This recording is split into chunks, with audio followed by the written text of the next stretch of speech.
Halo, assalamualaikum warahmatullahi wabarakatuh. Kembali lagi dengan saya Banin di Ibu Channel yang kali ini ditemani juga sama si kecil. Apa kabar semuanya? Semoga selalu baik-baik saja.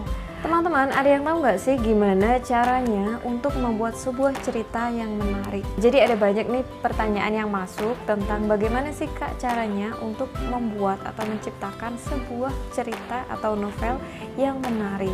Jadi di sini dalam video kali ini saya akan menguraikan tentang tips dan cara-cara, tips dan trik membuat sebuah cerita agar menjadi menarik di hati pembaca. Nah, gimana caranya? Silahkan tonton video ini sampai selesai. Buat kalian yang belum subscribe, silahkan klik subscribe dulu. Jangan lupa juga untuk klik tombol like, komen, dan share. Bicara tentang sebuah cerita yang menarik, teman-teman, cerita yang menarik itu bisa kita artikan sebagai sebuah cerita atau sebuah novel yang digemari, disukai, ditunggu-tunggu, dan membekas di hati para pembaca. Tentunya semua penulis ingin berhasil menciptakan sebuah cerita atau sebuah novel yang membekas di hati pembaca, termasuk juga saya. Tetapi sayangnya tidak semua penulis itu mengetahui bagaimana tips dan triknya untuk membuat sebuah cerita yang menarik. Sekarang saya ingin memberikan kalian pertanyaan. Novel apa sih yang kalian gemari? Atau novel apa sih yang cukup membekas di hati kalian? Anggap saja jawaban kalian adalah novel Dylan. Kemudian saya akan bertanya, mengapa kalian menyukai novel Dylan? Bisa jadi jawaban yang kalian berikan adalah ya karena ceritanya menarik. Titik sampai di situ, tanpa mengetahui mengapa sih kalian itu tertarik sama cerita dari Dylan tersebut, dari novel Dylan tersebut. Beda lagi kalau pertanyaan saya seperti ini. Hal apa sih yang paling kalian ingat, yang paling kalian kenang tentang novel Dylan tersebut? Bisa jadi banyak dari kalian akan menjawab, saya suka sama Dylan, saya suka sama Milia, saya suka sama dua tokoh tersebut karena mereka sangat ungu, misalnya seperti itu. Nah, dari sini kita jadi tahu ternyata salah satu yang bisa membuat cerita kalian itu menjadi menarik dan membekas di hati para pembaca adalah keberadaan tokoh-tokoh yang disukai atau yang sangat digemari oleh para pembaca. Sebagai contoh kasus Dylan tadi, kita semua tahu beberapa tahun yang lalu seluruh Indonesia sempat geger gara-gara Dylan. Semua sosial media itu dipenuhi dengan tagar-tagar Dylan. Semua orang itu seperti jatuh cinta sama Dylan, padahal tokoh Dylan ini tidak ada di dalam dunia nyata. Dia hanya seorang tokoh fiksi yang hanya ada di dalam novel dan juga film tentunya, tetapi berhasil membuat hampir semua orang di seluruh Indonesia itu jatuh cinta kepadanya. Ini membuktikan bahwa si penulis yaitu Pidi Baik telah berhasil memunculkan sebuah tokoh yang membekas di hati pembaca sehingga orang-orang itu selalu tertarik dengan cerita yang ada hubungannya sama Dylan. Lalu yang menjadi pertanyaan kalian mungkin seperti ini, terus gimana sih tips dan triknya untuk bisa menciptakan sebuah tokoh yang bisa membekas di hati pembaca atau menciptakan sebuah tokoh yang akan digemari oleh pembaca? Saya akan memberikan informasi dulu tentang kesalahan-kesalahan yang paling umum dilakukan oleh seorang penulis ketika memberi penokohan terhadap para tokoh-tokoh di dalam novel mereka. Kebanyakan penulis itu ternyata sering terjebak untuk mendeskripsikan sifat-sifat dari tokoh yang ada di dalam novel mereka lewat narasi atau paragraf deskripsi. Jadi misalnya nih dalam kasus Dylan tadi, anggap saja saya ingin memunculkan tokoh Dylan dalam novel saya, kemudian saya jelaskan kepada pembaca lewat sebuah paragraf deskripsi tentang si tokoh Dylan ini. Dylan adalah seorang anak SMA yang dikenal oleh banyak orang sebagai seorang anak yang berandalan. Dia sering membuat onar bla bla bla bla bla bla bla seperti itu. Nah, itu merupakan kesalahan yang sedikit fatal, di mana orang itu tidak akan terkesan dengan cara-cara pendeskripsian tokoh seperti itu.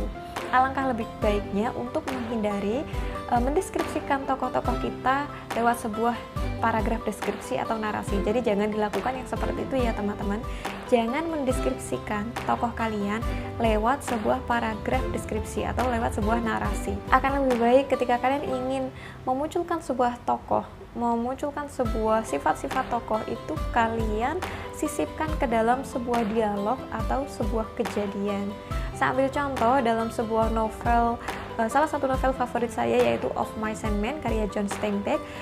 Si John Steinbeck ini, si penulisnya ini tidak pernah mendeskripsikan tokoh yang bernama George, tapi para pembaca itu akan bisa menilai bahwa George itu adalah seorang penyayang lewat sebuah adegan-adegan yang ditampilkan oleh John Steinbeck. Adegan yang ditampilkan seperti ini contohnya. Jadi diceritakan ada tokoh bernama George dan Lenny. Ini mereka berdua adalah seorang perantau, pemuda laki-laki semua. Nah, Lenny ini, temannya George ini, memiliki kekuatan fisik yang di atas rata-rata orang lain, tetapi dia juga mengalami semacam keterbelakangan mental. Nah, Lenny ini sering sekali atau hampir selalu membuat George dalam masalah. Lenny ini karena kebodohannya itu sering membuat George itu ditimpa musibah-musibah. George itu selalu marah-marah pada Lenny, selalu menghardik, memaki, dan macam-macam sama Lenny. Tapi saya jamin semua pembaca Of Mice and Men tidak akan membenci George. Pembaca juga tidak akan menganggap bahwa George ini jahat kepada Lenny, karena ditampilkan dalam novel tersebut bahwa George ini semarah apapun kepada Lenny, George itu selalu berbagi makanannya kepada Lenny meskipun mereka sangat miskin. George itu juga selalu membantu Lenny dalam menyelesaikan masalah-masalah yang diciptakan Lenny sendiri. Dan lebih-lebih George ini ternyata memiliki kebiasaan, yaitu karena diminta Lenny, George ini sering mendongeng kepada Lenny karena Lenny ini sangat suka sekali didongengi. Bayangkan, George ini sangat kesal sama Lenny karena sering membuatnya dalam masalah. Tetapi setiap malam sebelum tidur, George ini mendongeng kepada Lenny. Dari kejadian-kejadian tersebut, penulis itu telah membuat pembaca menarik kesimpulan jika tokoh George itu merupakan tokoh yang peduli, memiliki kepedulian terhadap kawannya yaitu Lenny, meskipun Lenny itu bodoh atau keterbelakangan mental atau sering membuatnya dalam masalah. Tetapi ternyata George itu cukup peduli sama Lenny. Nah, itu tidak dijelaskan dalam deskripsi. Tidak pernah John Steinbeck itu menjelaskan sifat-sifat si tokoh George ini, melainkan menjelaskan lewat sebuah adegan-adegan yang ditampilkan dalam sebuah cerita. Selain menggambarkan sifat-sifat tokoh lewat sebuah adegan-adegan, kalian juga bisa menggambarkan sifat-sifat tokoh lewat sebuah dialog. Jadi misalnya nih, kalian ingin memunculkan seorang tokoh yang antagonis, yang pemarah, yang kasar, maka kalian bisa menampilkan sebuah dialog di mana dalam dialog tersebut isinya obrolan yang diucapkan oleh tokoh tersebut itu berisi kata-kata kasar, kata-kata celaan, kata-kata jahat yang bisa menggambarkan bahwa si tokoh ini memang benar-benar tokoh antagonis yang garang, yang kejam, yang sadis seperti itu.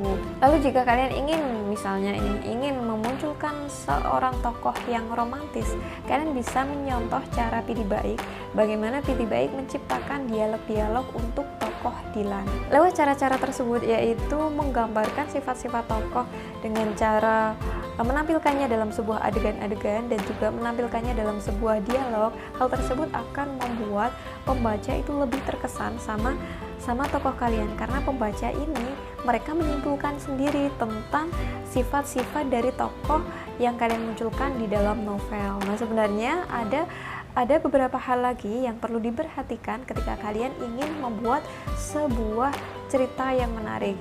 Beberapa di antaranya adalah tentang alur, kemudian tentang setting, kemudian juga tentang konflik yang diangkat.